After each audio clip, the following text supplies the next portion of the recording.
Nossa próxima aplicação é o que nós chamamos de tubo de Pitot.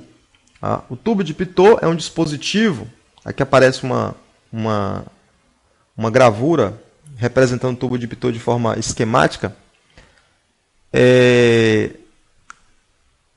mostrando mais ou menos como é que ele seria. Onde o tubo de Pitot ele é utilizado? Ele é utilizado geralmente em vários dispositivos. Uma forma de utilizar é em asas de aviões, que vai permitir calcular a velocidade do avião em relação ao ar. Jailton aí dizendo que ficou muito claro. Valeu, Jailton, então, pelo feedback. Então, o tubo de Pitot ele vai permitir calcular a velocidade do avião em relação ao ar. E aí aparece uma foto de um tubo de Pitot colocado geralmente sob as asas dos aviões. Nesta outra foto aqui, aparece o tubo de Pitot colocado na asa de um avião. Então aqui tem a asa de um avião e isto aqui que aparece é um tubo de Pitot colocado para medir a velocidade. O tubo de Pitot, para quem trabalha na área, é chamado de pitômetro, tá? Então, não só em asa de avião, mas também em hidrologia, vazão de escoamento em rios, canais, redes de abastecimentos, etc., permitem calcular a velocidade a partir do tubo de Pitot, que é um dispositivo fechado, diferente do tubo de Venturi que nós apresentamos aqui, que foi um dispositivo aberto. Mas a gente pode ter também um tubo de Venturi fechado, depende da forma como é montado. Para poder ficar claro que venha a ser esse tubo de Pitot e como é que a gente vai aplicar isso num problema que caiu também no vestibular da UFBA e que pode cair na nossa prova de unidade, que vai acontecer no final de dezembro, para os estudantes do IFBA, vamos então tomar um exemplo numérico, tá? Dessa vez um exemplo numérico, mas para não perder a mania, eu vou trabalhar com letras até o final, e só no final é que nós vamos substituir os valores. Neste momento, Léo Santana está falando aí, só faltam as plaquinhas do Filmael Galvão. Elton Bernardo está perguntando se, para responder as questões da segunda fase, é obrigatório colocar os vetores na grandeza. Bom, se a grandeza for vetorial, você é obrigado a escrever, sim, a expressão de vetor. Isso você pode perder alguns décimos lá na pontuação por conta disso. No nosso caso, estamos trabalhando com pressão. Pressão é uma grandeza escalar e, por esta razão, a gente não escreve vetor, o símbolo de vetor em pressão. Mas se você estiver trabalhando com força, com velocidade, com aceleração, com campo magnético, você precisa escrever a notação vetorial. Vamos então dar continuidade. Um tubo de Pitot é inserido em uma tubulação por onde escoa um líquido de densidade 1,6 vezes 10 a terceira kg por metro cúbico. O líquido manométrico é o mercúrio, de densidade 13,6 vezes 10 a terceira kg por metro cúbico. O desnível H é 20 centímetros. Então, o desnível H aqui é igual a 20 centímetros. Determine a diferença de pressão estática entre os pontos 1 e 2. Letra B, determine a velocidade de escoamento do fluido. Bom, esse é um problema que eu peguei do livro Fundamentos da Física, Ramalho. Aqui aparece a figura esquemática do tubo de Pitot. E nós vamos tentar resolver para encontrar a diferença de pressão e a velocidade de escoamento. Antes de passar para a resolução, vamos entender o que é o tubo de Pitot. Nós temos uma tubulação. A gente vai inserir propositalmente um dispositivo que vai ligar dois pontos dessa canalização. Sobre o ponto 1, o fluido está escoando. Então, sobre o ponto 1 aqui, existe uma velocidade no ponto 1. Quando chega no ponto 2, o líquido vai encontrar uma barreira. Por encontrar uma barreira no ponto 2, a velocidade no ponto 2 vai tender a zero. Então, o ponto 2, quando está muito próximo do tubo, ainda não é zero, mas quando chega aqui, ó, no tubo, não tendo mais para onde ir, isso aqui vai parar. Todo o líquido que estiver dentro desta tubulação, seria melhor colocar o ponto 2 aqui, todo o líquido que estiver dentro da tubulação não vai se movimentar. A movimentação vai ocorrer apenas do lado de fora e chegando no ponto 2, ele sofre o que nós chamamos de uma estagnação. Então, existe velocidade no ponto 1, mas a velocidade no ponto 2 ela é igual a zero. Sendo a velocidade no ponto 2 igual a zero, isso vai ser importante para a gente resolver o nosso problema. Então, tem um líquido escoando, tem velocidade no ponto 1, mas no ponto 2, por encontrar uma barreira, essa velocidade vai ser igual a zero. Toda essa parte aqui, meio que rosa, é o mesmo líquido que está escoando, e a parte que está mais escura, entre os pontos A e B, representa o líquido mercúrio, que está sendo utilizado aqui como líquido manométrico. Tendo entendido isso, vamos passar então à resolução. Eu vou tomar aqui o tubo de Pitot reduzido, sumico enunciado. Dessa vez eu previ que eu precisava de espaço e reduzir para poder escrever à vontade. Eu já podia escrever aqui de forma reduzida, mas para não perder o hábito, vamos escrever a equação de Bernoulli na forma completa. Pressão no ponto 1 mais dGH1. De tanto eu escrever, vocês vão decorar a equação de Bernoulli. dGH1 mais dV1 ao quadrado dividido por 2. Isso tem que ser igual a pressão no ponto 2 mais dGH2 mais densidade vezes velocidade do ponto 2 ao quadrado dividido por 2. Não precisava, mas eu fiz questão de escrever a equação de Bernoulli na forma completa.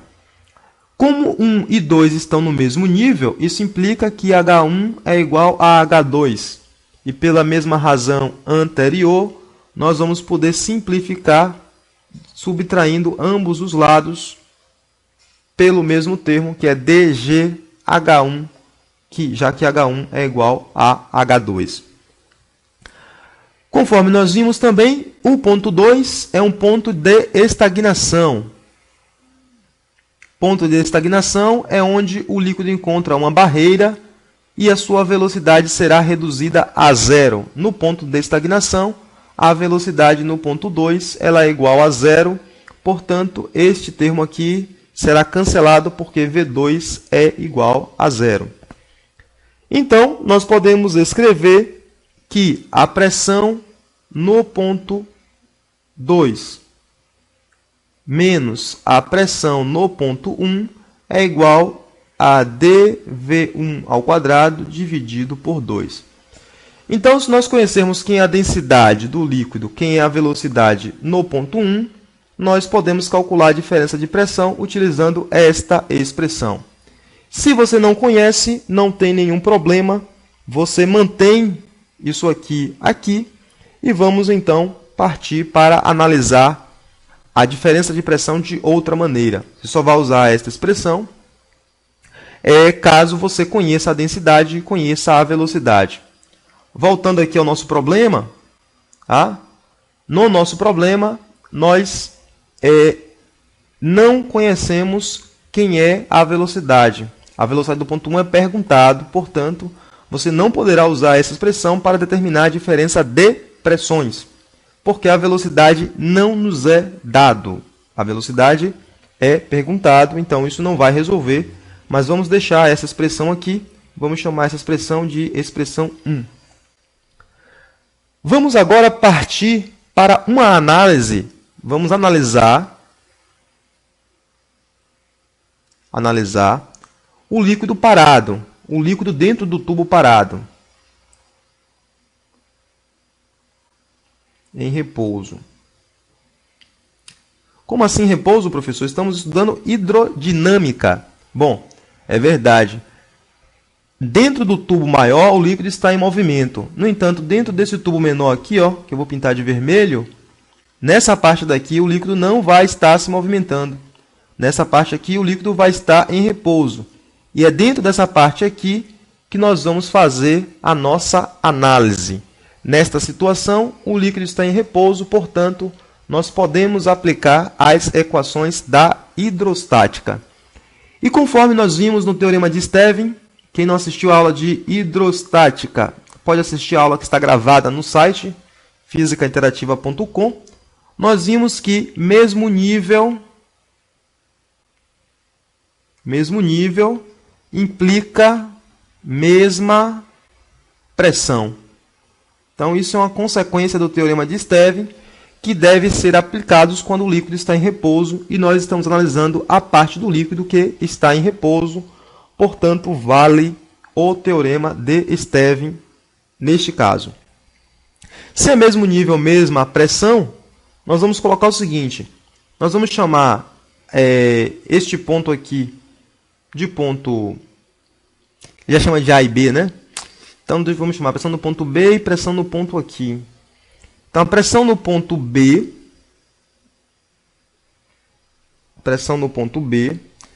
ela vai ser igual, vou interpretar aqui, vai ser igual à pressão devido a esta coluna de líquido, que está aqui. Então, a pressão no ponto B ela vai ser igual à pressão devido a esta coluna de líquido, mais a pressão que vai estar sendo exercida no ponto 2. Então, vamos escrever assim, ó, pressão no ponto B, ela vai ser igual à pressão que existe no ponto 2, somado com a pressão devido a esta coluna de líquido aqui, que eu estou representando pela altura y. Então, vai ser mais densidade do líquido que está passando na tubulação, vezes gravidade, vezes y. Essa aí é a pressão no ponto B. Do outro lado, também está no mesmo nível, também seria a pressão no ponto B. A pressão no ponto B, do outro lado, que está no mesmo nível, pode ser escrita como sendo igual à pressão no ponto 1, então a pressão que é exercida cá em cima, mais a pressão que existe devido a esta coluna de líquido, que vai ser mais densidade vezes gravidade, vezes a altura, que é igual a x, mais a pressão devido a esta outra altura aqui, ó, que corresponde a uma altura H, que corresponde ao líquido mercúrio. Então, vai ser densidade do mercúrio, densidade do Hg, vezes gravidade, vezes a altura H. Então, o que foi que eu fiz aí? Eu escrevi a pressão no ponto B de duas maneiras diferentes. Analisando por este lado do tubo, é a pressão no ponto 2 mais dGy. Analisando do outro lado do tubo, vai ser igual a pressão no ponto 1 mais dGx mais densidade do mercúrio vezes gravidade vezes a altura que nós chamamos de H. Então, se o mesmo nível implica a mesma pressão, nós podemos igualar esses dois termos. E igualando esses dois termos, nós ficaremos então, vamos passar um traço aqui, isso é quase igual ao quadro, mas eu ainda fico tremendo um pouquinho. Então, vai ficar que a pressão no ponto 2 mais dGy, dá um full screen na tela aí para poder aumentar, tem que ser igual à pressão no ponto 1 mais dGx mais densidade do mercúrio vezes gravidade vezes a altura que nós chamamos de H. Então, nós podemos escrever que P2 menos P1, tá? Fazendo aqui uma mudança, colocando P1 para o primeiro membro. Então, P2 menos P1 vai ser igual a dGx menos dGy mais dHg vezes G vezes H. Bom, dG e dG aqui é fator comum, posso colocar em evidência. Então, pressão no ponto 2 menos pressão no ponto 1 vai ser igual. dG é fator comum, entre parênteses vai ficar x menos y, mais densidade do mercúrio, não é fator comum, vezes G vezes H. Vamos interpretar agora quem é x menos y. Observe aqui no nosso problema que x mais h é igual a y. X mais h é igual a y. Só que lá no nosso caso aparece x menos y. Então, se a gente for escrever x menos y é igual a menos h. Isso aqui nós obtemos a partir dessa análise. Ó. X mais h é y. Então, x menos y é menos h. Então, nós podemos escrever aqui nessa expressão que P2 menos P1 vai ser igual a dg, que multiplica menos h, mais dhg vezes g vezes h. Então, GH agora vira fator comum. Posso colocar GH em evidência e escrever que P2 menos P1 é igual. GH é fator comum. Quem não é comum? Densidade do mercúrio e densidade do líquido. Logo, a diferença de pressão pode ser calculada num tubo de Pitot se nós soubermos apenas quem são as densidades dos líquidos e o desnível H sofrido pelo líquido manométrico, e neste caso o líquido manométrico é o mercúrio. Então P2 menos P1 pode ser calculado através desta expressão. Para finalizar, sabendo a diferença de pressão, é possível descobrir quem é a velocidade se nós substituirmos esta equação, que eu vou chamar de equação 2, na equação 1. Então, substituindo 2 em 1, a gente obtém o seguinte: G que multiplica H, que multiplica DHG menos densidade, tem que ser igual a D vezes V1 ao quadrado dividido por 2. Reduzindo isso aqui, temos então que V1 ao quadrado tem que ser igual a 2GH, que multiplica DHG, que é a densidade do mercúrio, menos D, dividido pela densidade do líquido. Essa expressão daqui permite a gente calcular a velocidade de escoamento de um fluido num tubo de Pitot. Então, a expressão 2 permite calcular a diferença de pressão e a expressão 3 permite a gente calcular quem é a velocidade, sabendo quem é a densidade e sabendo quem é o desnível. Bom, chegamos ao final da dedução da expressão que permite calcular o tubo de Pitot. De novo, o quadro ficou pequeno, eu precisei apertar aqui, mas também deu certo, reduzi bastante a letra, e aí precisa que vocês deem aí um full screen na tela, para que a tela fique maior. Algumas pessoas estão vendo em baixa qualidade, outras em alta qualidade, mas em ambos os casos a letra está legível. Podia ser melhor se este quadro fosse maior.